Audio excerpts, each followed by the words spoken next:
I have been covering what I believe are some of the best ETFs for maximizing dividend income.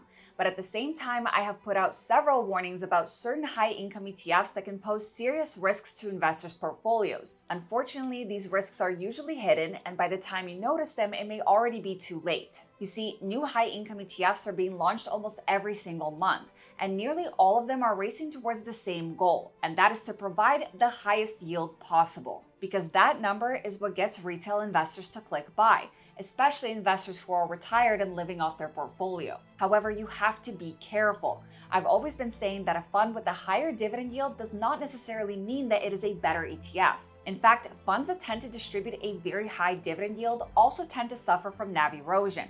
This is, in my opinion, the most detrimental thing over the long term, and I'll explain this in more detail in just a second. Now, a few months ago, I put out a video on 3 deadly factors that can lead to severe NAV erosion. The first is an unreasonably high dividend yield. The second is heavy concentration and high volatility.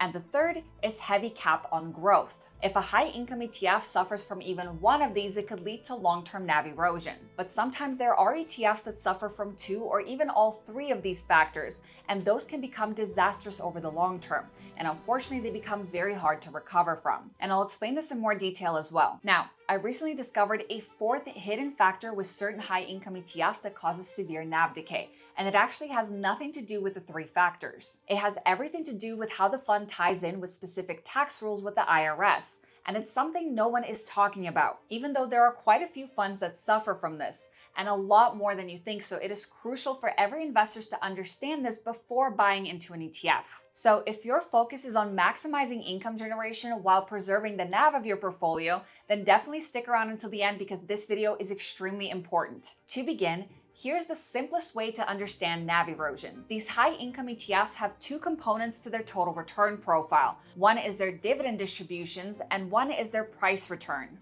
Now, when a fund like QQQI appreciates in value, that is made up of the dividends accumulated from the fund's high income strategy, which tends to be a covered call strategy, and price appreciation. When it comes to the dividend distribution date, the income that was collected gets distributed to investors as a dividend. As a result, the fund's NAV suffers a drawdown that is proportionate to the dividend that was distributed, and this pattern continues month after month. Now, when a fund has an extremely high dividend yield, that drawdown becomes very, very large. And as that repeats month after month, if the fund is not able to collect enough premium income to sustain those large distributions, it will suffer from NAV decay. The second reason is concentration and volatility. Many high-income ETFs run their covered call strategy on just a handful of stocks, and sometimes even just one stock. A covered call caps your upside in exchange for income, but your downside stays wide open, and that income only cushions losses a little. So you can end up with a fund capped at 5% upside while still being exposed to 10 to 15% drawdowns. Over time, that math just doesn't work in your favor. And the third reason is lack of growth potential. When a covered call strategy becomes too restrictive, it stops the underlying assets from appreciating and trades all of that growth for income instead. That leads to underperformance and NAV erosion because the fund can never fully recover from a 10 to 15% drop in the first place. And Seeking Alpha is the only platform that provides these types of charts, along with details on dividend health scores, dividend growth, dividend yield, and distribution trends. But there's also so much more to explore, from in-depth fund analysis and historical returns to AUM trends. I personally use Seeking Alpha every single day for my videos and for the ETF analysis process. If you want to use the same tools I use, you're in luck because Seeking Alpha's summer sale has officially started. You can get $75 off their premium plan, and that gives you access to all of the same charts and tools I use. So definitely check it out, don't miss out. You can use the link in my description or scan the QR code on screen to get access to the discount. You can also get $124 off their Alpha Picks portfolio, or $173 off their Alpha Picks and Premium bundle. I have been using both for about 3 years now. Alpha Picks is their quant-driven stock portfolio that uses quant and momentum metrics to find potentially powerful long-term growth names, which I personally use to complement my ETF portfolio. And the portfolio is now up 400% versus the S&P 500's 100%. They have so far caught the trend in names like Micron, Celestica, Credo Tech, and AMD well before they boomed. Of course, past performance does not guarantee future results. Definitely check it out and take advantage of the sale while it lasts. Again, you can scan the QR code on screen or click the link in the description to get access. Now, as I mentioned earlier, there is another hidden reason a fund can suffer from heavy NAV decay. And this one doesn't have anything to do with any of these three factors. It has everything to do with the IRS and how the fund is structured. You see, many high-income ETFs out there use what's called a synthetic long position. In simple terms, instead of the ETF actually owning the underlying asset like the S&P 500 or the QQQ, they use index option contracts to replicate that exposure. And one of the most common ways they do this is through long-dated call options, otherwise known as a LEAP.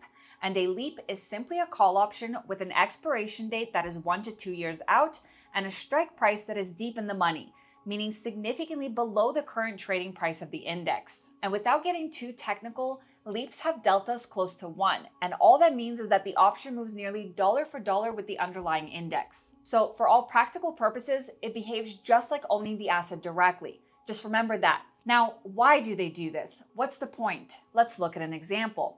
If you wanted to own 100 shares of the S&P 500 outright, that would cost you roughly $70,000 today. Gaining that same exposure through a call LEAP might only cost $15,000 to $20,000. That frees up a significant amount of capital that the fund can use for selling call options and collecting more premium income. This is why when you look at the holdings of some of these ETFs, you don't see the underlying index. You see a series of index option contracts instead. So in my mind, this seemed beneficial for a high income ETF. However, here's where things take a turn. Because although an extremely high dividend yield can deplete NAV, these synthetic positions also deplete NAV, but not in the way that you'd expect. And the biggest clue comes when you look at the fund's dividend history. What you'll notice with funds that use synthetic long positions is that right before the end of the year, they have an abnormally large distribution. Just look at XDTE. Before the start of 2026, they had 2 distributions that were roughly 10 times their normal distribution rate. As a result, if you look at the NAV of this ETF on that day, you'll notice it had a severe drop of roughly 5 to 6%. Now, why did they distribute such a large dividend towards the end of the year?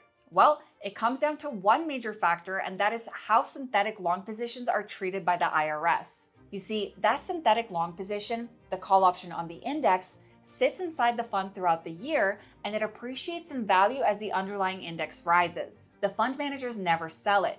They just keep rolling it throughout the year because that is their underlying exposure to the index. But once they reach the end of the year, the IRS looks at that call option and says, "We don't care that you didn't sell it, we're marking it to market." Whatever it's worth today versus what you paid for it, that difference is a realized gain. So the IRS essentially treats it as if the fund sold the option.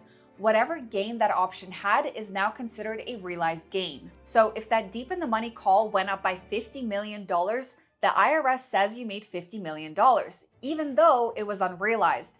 And now that $50 million is taxable income inside the fund. Then the next step kicks in, which is the 90% rule. The IRS requires that the ETF pays out 90% of those gains to shareholders by the end of the year. So essentially, the fund gets forced to distribute a massive amount of money to you. And on paper, that looks incredible, but that money is coming straight out of the fund's NAV. The biggest issue with this is that these ETFs can never truly compound over the years. The growth and capital appreciation is essentially reset every single year. So when you look at the holdings breakdown and you see that a fund doesn't own the actual underlying index, but index options instead, more often than not, this ETF is going to suffer from NAV erosion because that is what they are effectively forced to do by the IRS. Now, you might argue and say, I just want the high income, I don't care about the NAV erosion. And that's fair. At the end of the day, the most important metric when evaluating a fund is its total return profile, which is the combination of price return and dividend distributions. But also remember that dividends get taxed. And unless you're holding these in a Roth IRA, which doesn't apply to most people whose modified gross adjusted income is above a certain threshold, these funds are often sitting in a cash account or margin account where your NAV is getting reduced day by day. Yes, you're receiving a large distribution on paper, but that distribution is getting taxed. Now, if that dividend is classified as return of capital, that does make a significant difference because those taxes get deferred until your adjusted cost basis reaches zero or until you decide to sell the fund. But return of capital dividends fluctuate year to year. It's never an exact proportion. Also note that these synthetic covered call ETFs will often undergo reverse stock splits. The majority of them will, because their NAV will just continue to shrink over time. And that is all for this one. If you haven't yet, make sure you subscribe to my channel and hit that thumbs up button for the YouTube algorithm. Thank you guys so much for watching, and I will see you in my next one. Bye! This video is for educational and entertainment purposes only and is not financial, investment, tax, or legal advice. Discussions of ETFs, investing strategies, market updates, or specific funds are general, not tailored to your financial situation, and should not be relied upon for decision making. Investing involves significant risks, including total loss of principal, and past performance does not guarantee future results. I am not a registered financial advisor. My content reflects personal research and publicly available information. I may earn affiliate commissions from mentioned products or links disclosed per FTC guidelines, but these do not influence my opinions. Always consult a licensed financial professional and verify information independently. By watching this, you agree I am not liable for any losses or consequences from your actions. International viewers should consult local regulations.